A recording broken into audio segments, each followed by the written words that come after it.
this Ingersoll Rand boot, and these don't go on easy like those Milwaukee boots where you just pull them on. Usually it helps if you use heat, like hot water or a heat gun. I did one of these installing on the DeWalt with the Mac Tools boot.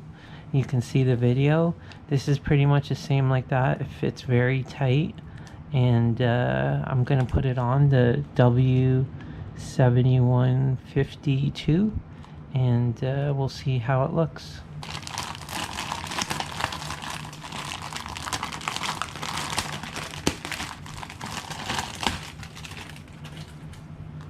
So here it is.